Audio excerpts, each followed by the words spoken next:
It's clear that the Chinese government bears a huge amount of responsibility, probably the primary responsibility for this public health crisis which has now enveloped the world. It's a story of secrecy, obsession with control, which has made transparency and information flow impossible. Why do you keep calling this the Chinese virus? Because it comes from China. Racist. It's not racist at all, no, not at all. It comes from China. We will beat it, and we will beat it together. The Chinese government is to be congratulated. One thing that hopefully emerges from the coronavirus crises, but also from earlier crises such as the Hong Kong protests, such as the Uyghur situation, such as the South China Sea militarization, is that with the Western world and other liberal democracies need to be realistic about China, need to be clear-headed about China, and need to stand up to the Chinese government where it's necessary.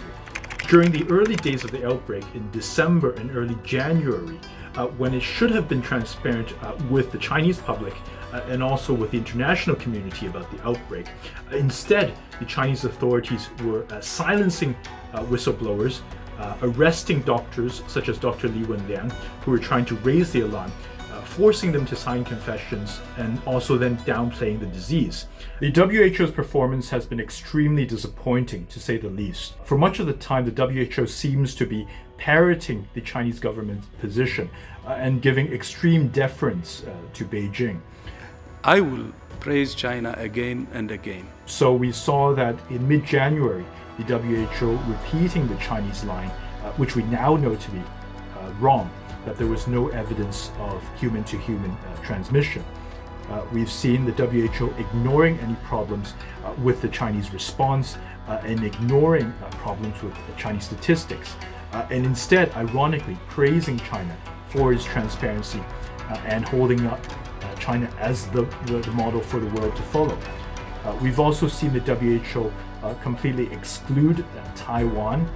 Because I'm actually curious on talking about Taiwan as well, on Taiwan's case. And in fact, even giving a strange name, Taipei and its environs, to Taiwan, which is extremely unfortunate given that Taiwan has probably given the best response, or one of the best responses to this outbreak, flattening the curve without having to resort to extreme authoritarian measures. I won't say whether it's right for the US to defund the WHO, but I certainly think that this is a conversation that is worth having. They made a statement that our soldiers brought it into China. No, it came from China. So not only Donald Trump, but we've also seen, for example, the Japanese Deputy Prime Minister criticize the WHO and say that it might be better called the Chinese Health Organization. Because in the end, what you really want from these organizations is an independent organization which you can trust with technical issues, rather than politicizing these issues or being used by, for example, the Chinese government in order to exert its power. And of course, US, Japan, and other governments are also contributing vast sums of money to these organizations.